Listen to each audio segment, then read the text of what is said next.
Su plan parecía perfecto, pero no contaban con una cosa: la loca de la familia siempre graba todas sus reuniones importantes. Y yo acababa de presionar guardar. El mantel de lino blanco, importado de Irlanda, se sentía como una mortaja. Cada cubierto de plata, pulido hasta reflejar una versión distorsionada de mi rostro, parecía un instrumento quirúrgico. Cumplía 36 años, y la sonrisa de mi madre, Elena, era una obra de arte en tensión, tan estirada que amenazaba con romperse y revelar la mueca que se escondía debajo.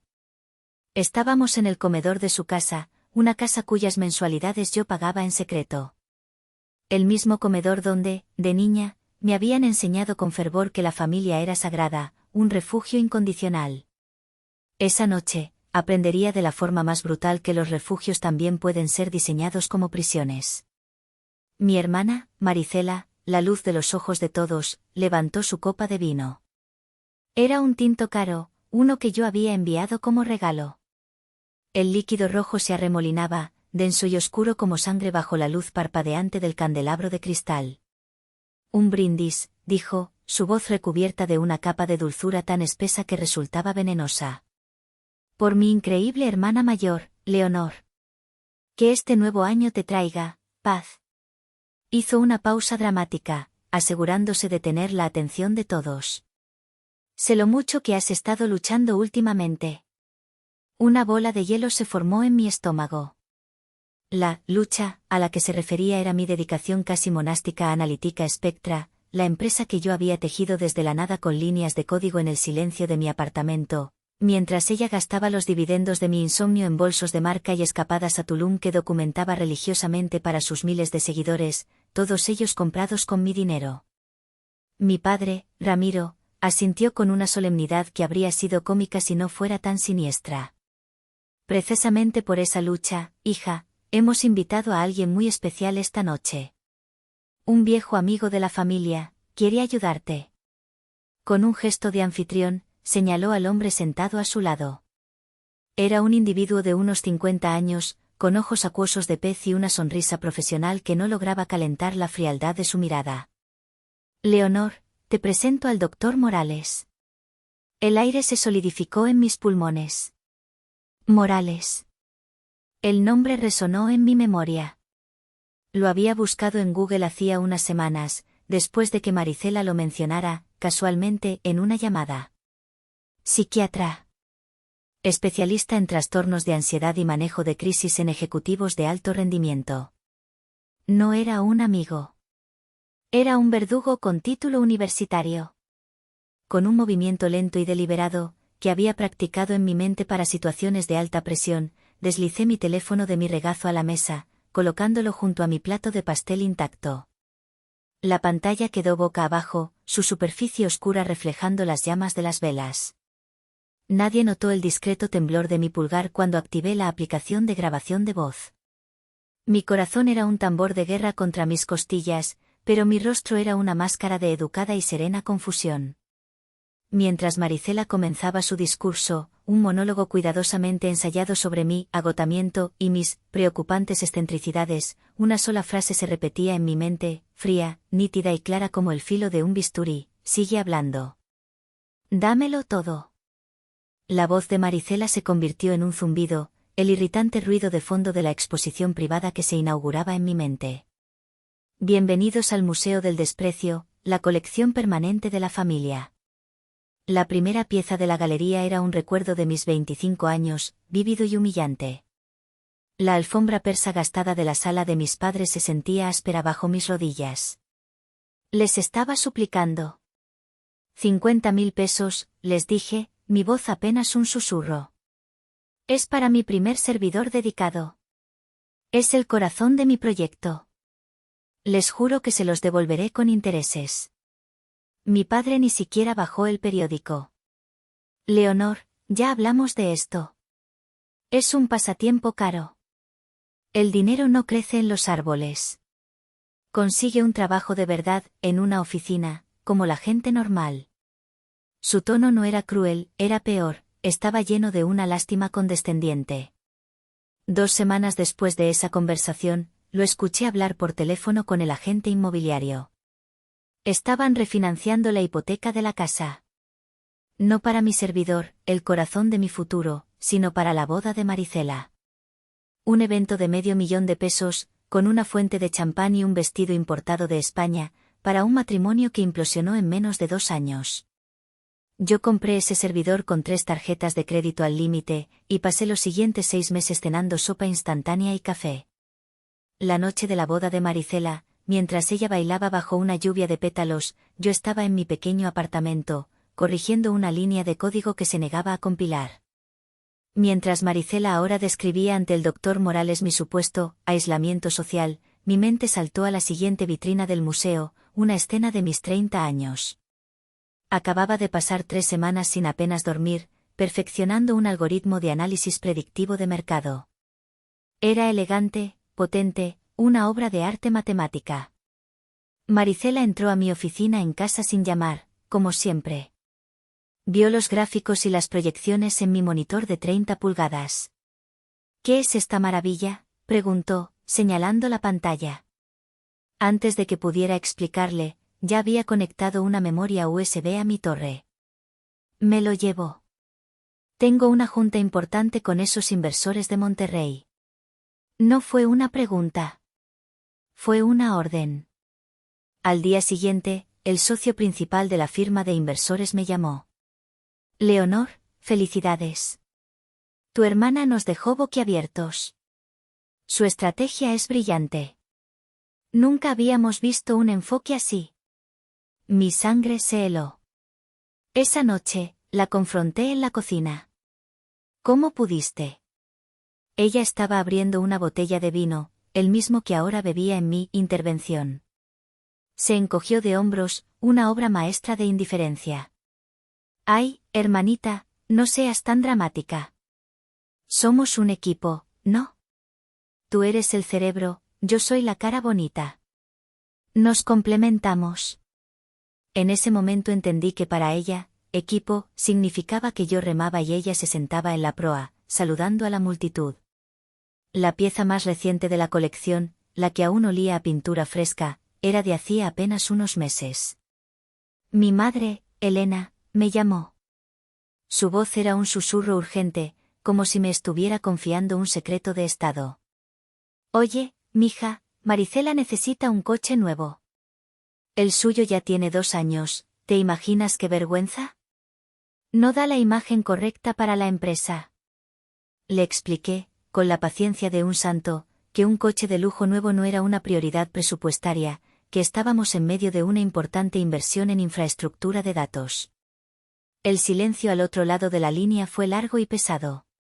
El dinero te ha cambiado, Leonor, dijo finalmente, su voz goteando decepción. Te ha vuelto egoísta. Fría. Rara. Tu hermana se desvive por la empresa y tú le niegas algo tan básico. No es justo.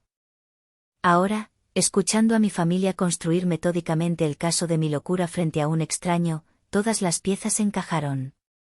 No estaban preocupados. Estaban furiosos.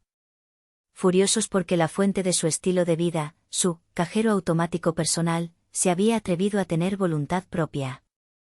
Mi éxito no era algo para celebrar, era un recurso para ser explotado.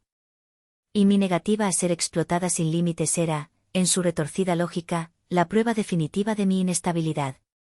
En esa mesa, rodeada de las personas que se suponía que debían amarme, me di cuenta de que el esfuerzo de toda mi vida por ganar un gramo de su aprobación había sido la inversión más estúpida que jamás había hecho.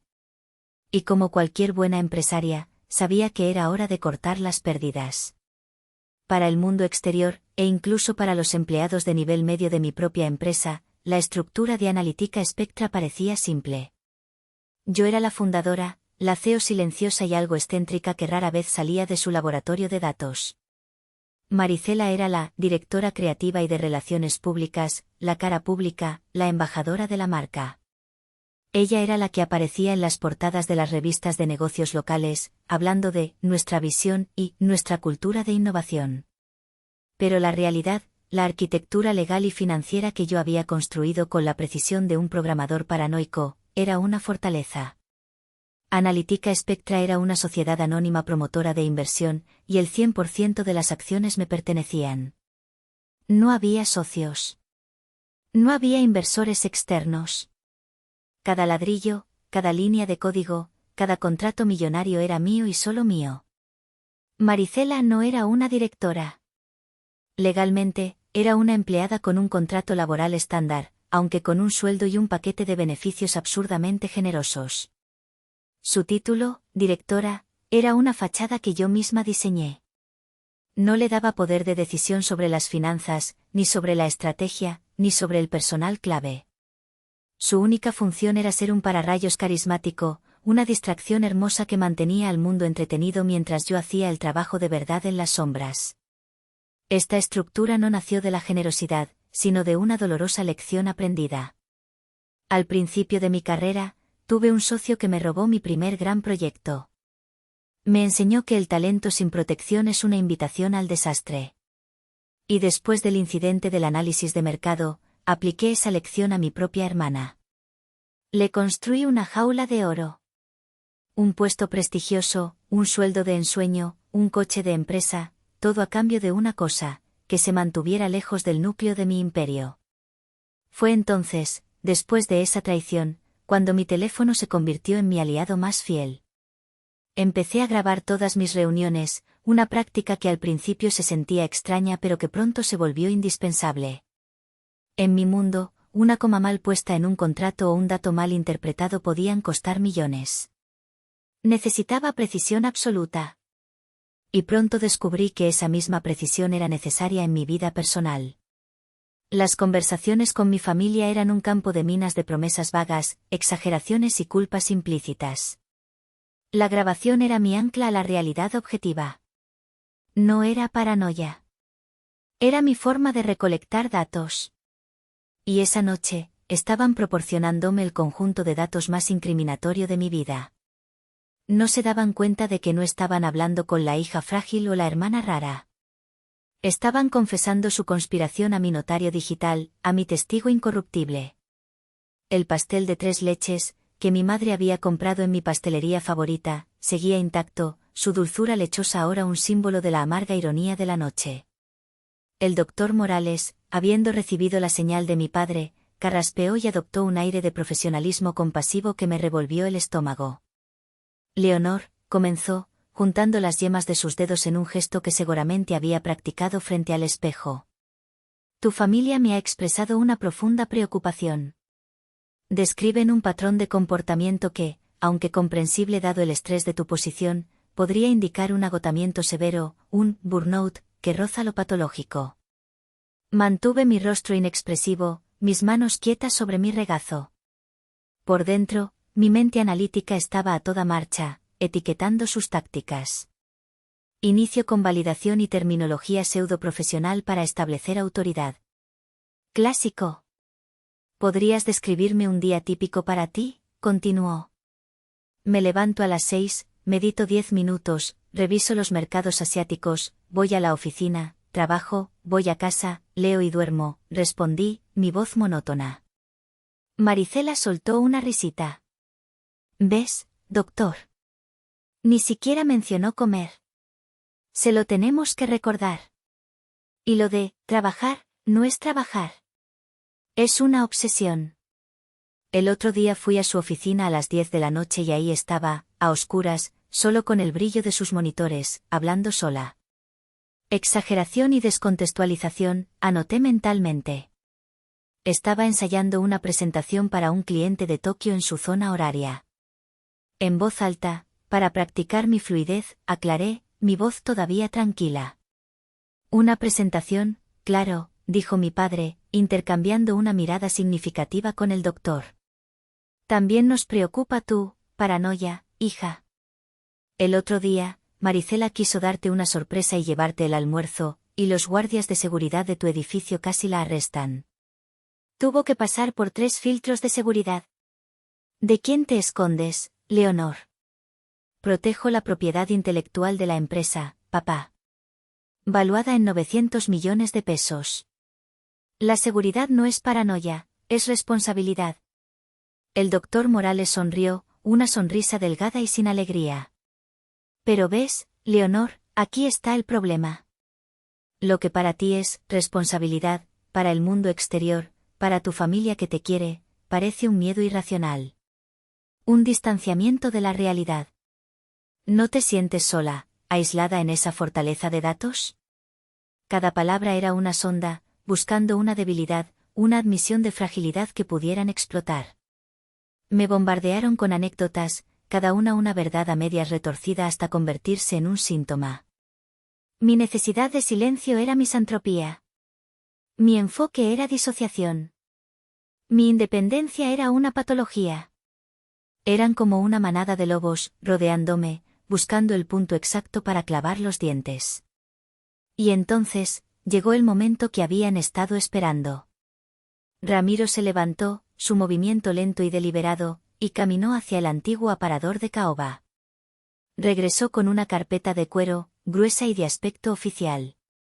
La deslizó sobre el mantel, el sonido suave una bofetada en el silencio tenso. Se detuvo justo delante de mi plato de pastel. Esto no es un ataque, hija, dijo mi padre, su voz ahora un susurro grave, paternal. El tono que usaba cuando estaba a punto de asestar el golpe final. Esto es una red de seguridad. Es un poder notarial. Un documento temporal. Para que podamos ayudarte, completó mi madre, su voz temblando con una emoción perfectamente fingida. Para que Maricela, que entiende el negocio, y nosotros, que te amamos, podamos quitarte este peso de encima. Manejar las finanzas, las decisiones importantes, solo hasta que te recuperes. La palabra, recuperes, quedó flotando en el aire, cargada de implicaciones. Abrí la carpeta. El lenguaje legal era denso, pero los términos eran brutalmente claros. Incapacidad para administrar sus propios asuntos financieros y personales. Cesión total e irrevocable de control. Autoridad para tomar decisiones médicas en su nombre. No era una red de seguridad. Era una sentencia de muerte civil. Querían borrarme de mi propia vida, convertirme en un fantasma en mi propio imperio. La habitación pareció inclinarse, el aire se volvió espeso y difícil de respirar. Pero no era pánico lo que sentía. Era la furia, una furia tan pura y fría que se sentía como una epifanía. El zumbido de ansiedad en mis oídos se detuvo. Todo quedó en un silencio mortal y absoluto. El juego había terminado. Y yo sabía exactamente cuál era mi siguiente movimiento. Ellos esperaban que me rompiera. Que gritara, que llorara, que arrojara la carpeta al suelo. Una explosión de ira habría sido la pincelada final en el retrato de la mujer histérica que habían pintado para el doctor Morales. Así que les di una obra de arte, pero una muy diferente. Dejé que mis hombros se encorvaran, como si el peso de sus palabras finalmente me hubiera aplastado. Dejé que un temblor, que comenzó como una actuación en mis dedos, se extendiera por mis brazos hasta que el papel en mis manos crujió audiblemente. Levanté la vista del documento, mis ojos abiertos de par en par, y los llené de una expresión de incredulidad y terror.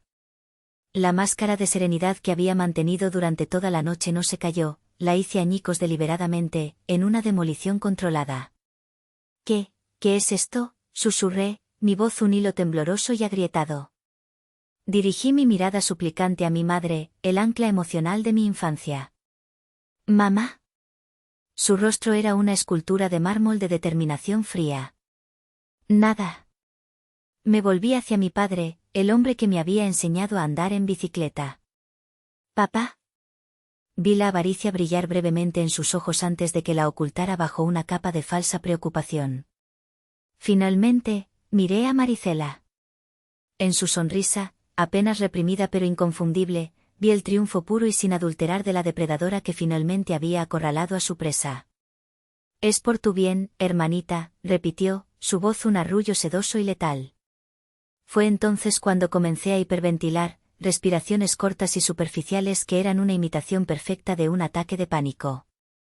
No puedo respirar, jadeé, llevándome una mano al pecho. Necesito un momento. El baño, por favor. Me levanté tan bruscamente que mi silla de comedor, pesada y de roble, se tambaleó hacia atrás, golpeando la pared con un ruido sordo. El sonido pareció sobresaltarlos, pero vi la mirada de suficiencia que intercambiaron por encima de mi cabeza inclinada. La presa estaba herida. La presa huía. El final estaba cerca. Cerré la puerta del baño con un clic que resonó como el cerrojo de una celda. Me apoyé en la madera fría, mi frente contra la superficie lisa. Por un segundo, la traición fue una ola física que amenazó con derribarme. Me dolía respirar. Pero entonces, levanté la vista y me encontré con mi propio reflejo en el espejo. Mis ojos no estaban llenos de pánico. Estaban ardiendo con una luz fría y azul, como la llama de un soplete. Saqué mi teléfono. El contador de la grabación marcaba 1 hora, 27 minutos y 14 segundos. Presioné, detener. El archivo se guardó. Lo renombré, cumpleaños 36, MP3. Lo adjunté a un borrador de correo electrónico que había preparado hacía meses.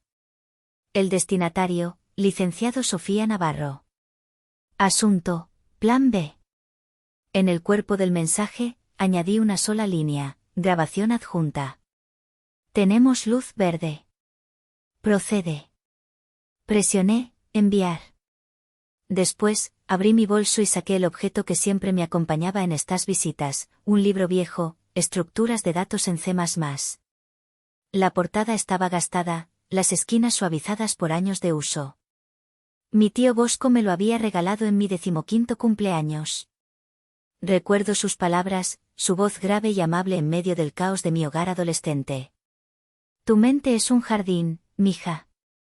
No dejes que nadie plante malas hierbas en él. Pasé mi pulgar por la cubierta, sintiendo la textura familiar del cartón. Mi familia no solo había plantado malas hierbas, habían intentado pavimentar todo el jardín y construir un centro comercial encima. Esto ya no era por el dinero. Era por la niña de 15 años que había encontrado un refugio en la lógica y la elegancia del código. Era por la mujer en la que me había convertido a pesar de ellos, no gracias a ellos.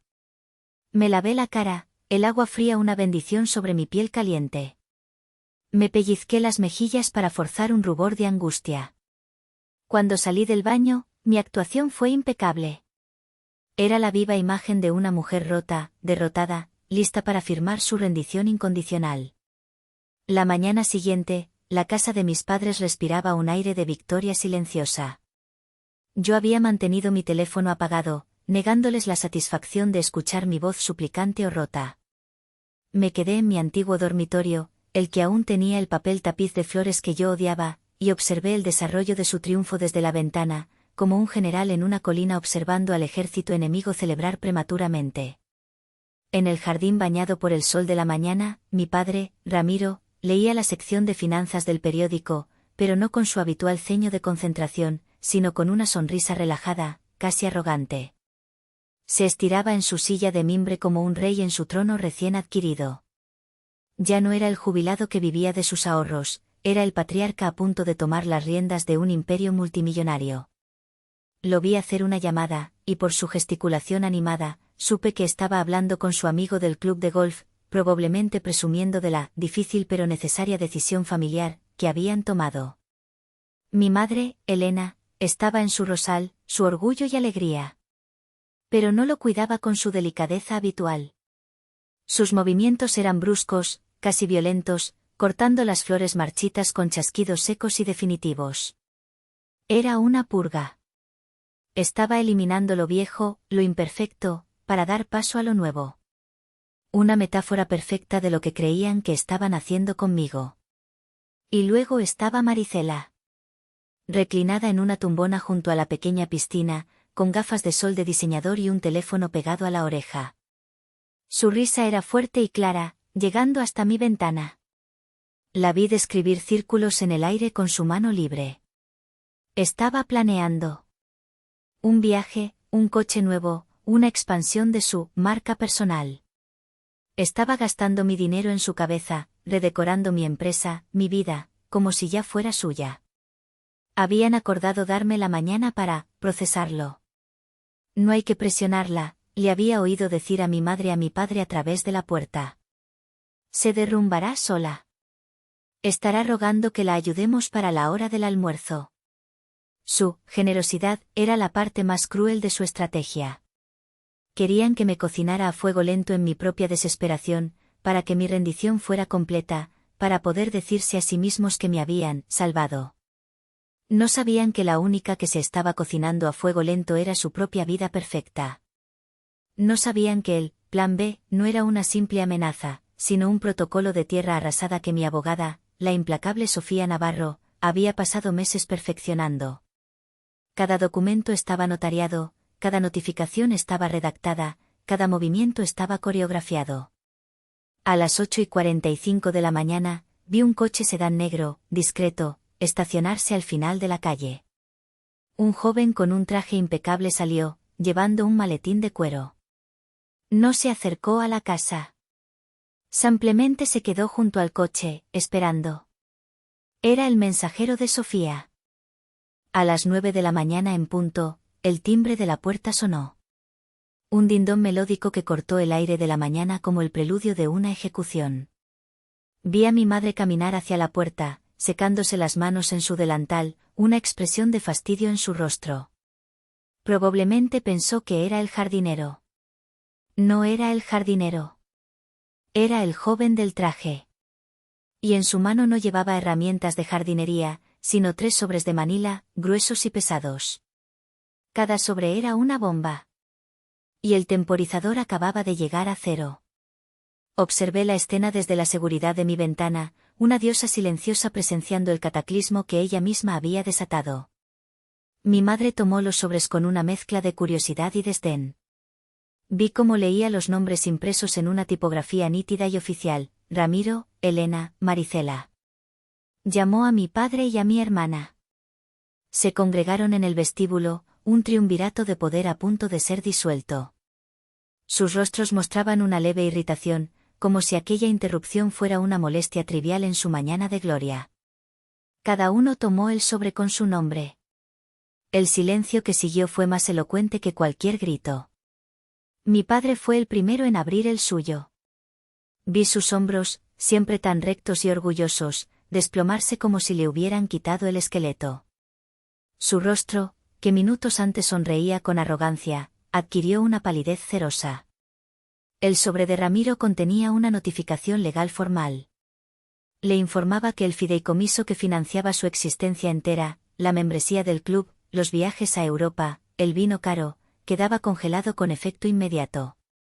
Adjunta venía una auditoría de 5 páginas, con cada transferencia y cada depósito resaltado en amarillo fluorescente, trazando una línea directa e innegable desde mi cuenta bancaria personal hasta el fideicomiso. El documento terminaba con una frase lapidaria: cualquier intento de impugnar esta decisión será respondido con una contrademanda por fraude y manipulación. Mi madre abrió el suyo a continuación. Sus manos temblaban tanto que casi rasga el contenido.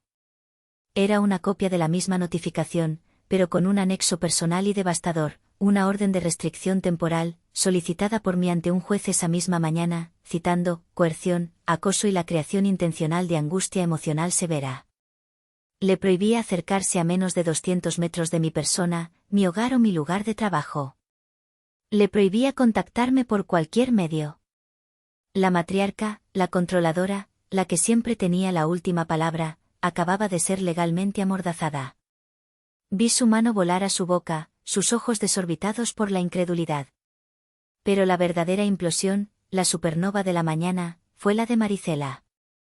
Rasgó su sobre con una impaciencia agresiva. Dentro había 2 cartas. La primera, con el membrete de Analítica Spectra, era una carta de despido fulminante.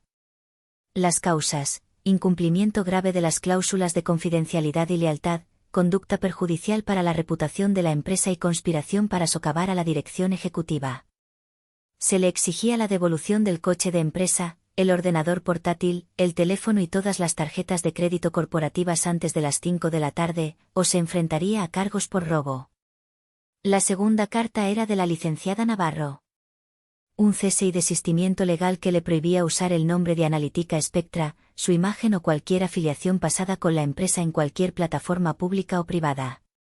Su identidad de exitosa mujer de negocios, construida sobre mi trabajo, acababa de ser declarada ilegal. Y justo cuando pensaban que no podía empeorar, sus 3 teléfonos vibraron al unísono, una sinfonía de su destrucción. La licenciada Navarro había programado el envío para las 9:05 de la mañana. Un correo electrónico. Asunto: anuncio importante sobre la dirección ejecutiva de Analytica Spectra. Enviado a todos-los-empleados@analyticaspectra.com, junta-directiva@analyticaspectra.com, clientes-clave@analyticaspectra.com, prensa@analyticaspectra.com. El correo era breve y brutal. Anunciaba que yo, Leonor, fundadora y única propietaria, asumía un rol público como CEO. Anunciaba una reestructuración estratégica del Departamento de Relaciones Públicas. Y en un párrafo final, agradecía a Marisela por sus servicios pasados y le deseaba éxito en sus futuros proyectos. Su ejecución no había sido privada. Había sido transmitida en vivo a todo su universo. Encendí mi teléfono a mediodía, preparándome para la tormenta. Fue peor que una tormenta, fue un tsunami digital de desesperación y furia. 37 llamadas perdidas. 58 mensajes de texto. 23 mensajes de voz.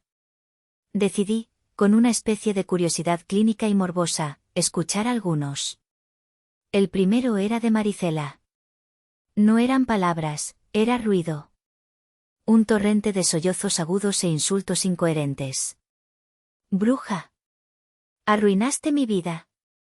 Te odio, te odio. ¿Cómo pudiste hacerme esto a mí, a tu propia hermana? Se cortó con un grito ahogado. Era el sonido de un mundo de privilegios evaporándose en tiempo real. El segundo era de mi padre. Su voz, normalmente un barítono autoritario, era un hilo tembloroso, patético. Leonor, hija, por favor.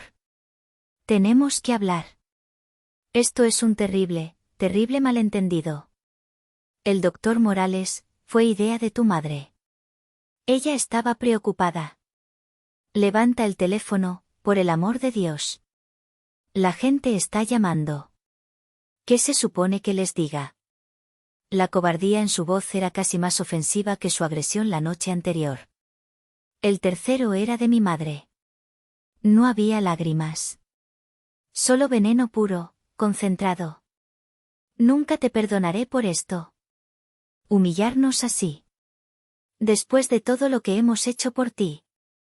Eres una malagradecida. Ya no eres mi hija. Borré los mensajes. Eran solo ruido blanco. No había arrepentimiento, solo indignación por haber sido descubiertos. Entonces, sonó una llamada entrante. Un número que sí quería ver. Mi tío Bosco. Respiré hondo y contesté. Hola, mi voz sonaba ronca. Hubo un silencio al otro lado, solo el sonido de su respiración tranquila. ¿Estás en un lugar seguro?, preguntó finalmente. Su voz era grave, calmada, el ancla en mi océano de caos. Sí, tío. Estoy en casa. Tu madre me llamó. Me gritó durante 20 minutos. Dijo cosas terribles. Hizo una pausa, y pude imaginarlo frotándose la barba canosa. Solo llamo para hacerte una pregunta. ¿Estás bien? La simpleza de la pregunta, la primera pregunta que alguien me había hecho en 24 horas que no fuera una acusación, fue lo que abrió las compuertas. Las lágrimas que no había derramado en el baño, las que había reprimido con lógica y furia, brotaron. No eran lágrimas de tristeza. Eran lágrimas de una tensión insoportable que finalmente se liberaba. Sí, tío, dije entre sollozos. Creo que por primera vez en mucho tiempo, estoy bien. Bien hecho, mi niña, dijo suavemente. Has cuidado de todos durante demasiado tiempo. Ya era hora de que empezaras a cuidarte a ti misma. No dijo nada más. No necesitaba hacerlo. Colgué el teléfono y me senté en el suelo de mi apartamento, el sol entrando por la ventana, y lloré. Lloré por la familia que nunca tuve, y por la libertad que acababa de conquistar. Han pasado 6 meses desde el día que rebauticé como mi Día de la Independencia. 6 meses desde que mi vida anterior fue reducida a cenizas para que la nueva pudiera nacer. Estoy sentada en mi nueva oficina, en el piso 40 de un rascacielos en el corazón del distrito financiero. Tiene una pared de cristal que ofrece una vista panorámica de la ciudad, un mar de luces que parpadean como neuronas en un cerebro gigante. La oficina es minimalista, ordenada, eficiente. Como mi vida ahora. Analytica Spectra no solo sobrevivió a la reestructuración, ha prosperado. Asumir mi rol como CEO pública fue la mejor decisión de mi carrera. Resulta que los clientes, especialmente los de las grandes ligas, prefieren la sustancia al estilo. Prefieren hablar con la ingeniera que diseñó el motor, no con la modelo que se apoya en el capó. Mi nuevo equipo de relaciones públicas, liderado por una mujer brillante de 40 años con un doctorado en comunicación estratégica, ha posicionado mi historia, la de la fundadora introvertida que sale de las sombras, como una narrativa de empoderamiento. Irónicamente, mi familia, al intentar destruirme, me convirtió en una leyenda. Mi antigua familia es ahora una nota a pie de página en mi contabilidad. Cumplí mi palabra. La casa donde me tendieron la emboscada fue vendida. Con una parte de las ganancias, les compré un apartamento digno en una zona tranquila de la ciudad. Una pensión mensual, suficiente para cubrir sus necesidades básicas pero no sus caprichos, se deposita automáticamente desde una cuenta administrada por mis abogados. Es el único vínculo que nos une, una transacción fría y anónima. No hay llamadas, no hay visitas, no hay mensajes en días festivos. El silencio es el muro que construí para protegerme. Maricela, según supe por un primo lejano, intentó lanzar su propia agencia de consultoría de marca. Fracasó estrepitosamente en 3 meses. Sin la infraestructura de mi empresa, sin mis análisis de mercado y, lo más importante, sin mi dinero, su genio creativo resultó ser un cascarón vacío. La última vez que alguien supo de ella, estaba trabajando como gerente en una boutique en otra ciudad. Borró todas sus redes sociales. La influencia que vivía para la mirada de los demás se había vuelto invisible. A veces, muy tarde en la noche, cuando el único sonido es el zumbido de los servidores en el cuarto de al lado, abro la carpeta encriptada en mi ordenador. Ahí está el archivo, cumpleaños 36, MP3. Nunca lo he vuelto a escuchar. No lo necesito. Recuerdo cada palabra, cada matiz de sus voces. No lo guardo como un trofeo de mi victoria, sino como el acta de fundación de mi nueva vida. Es un recordatorio de que la confianza, una vez rota, no se puede reparar. Es un recordatorio de que a veces, la única forma de salvar un jardín es arrancar de raíz las plantas venenosas, incluso si alguna vez las llamaste familia. Me he reconectado con mi tío Bosco. Cenamos juntos todos los domingos. Hablamos de inteligencia artificial, de computación cuántica, del futuro. Él nunca menciona a mi madre, su hermana. Él entiende que hay pasados que es mejor dejar enterrados. Me llamaron loca, porque mi pasión no cabía en su pequeño mundo. Me llamaron inestable, porque mi independencia amenazaba su control. Intentaron que esas etiquetas se convirtieran en mi realidad para poder saquear el trabajo de mi vida. Pero se equivocaron en su análisis. Mi lógica, mi meticulosidad, mi supuesta rareza, no eran mis debilidades. Eran mis armas. Y yo sabía cómo usarlas. La mayor ironía es que, en su intento desesperado por encerrarme, me dieron la llave de mi propia libertad. Me liberaron de la carga agotadora de buscar su amor, de la obligación silenciosa de financiar su desprecio. Ahora soy solo yo, mis algoritmos, y un futuro que se extiende ante mí como una página de código en blanco, esperando a que yo escriba la siguiente línea. Hice lo que tenía que hacer para proteger mi vida, mi trabajo y mi cordura. ¿Crees que fui demasiado lejos?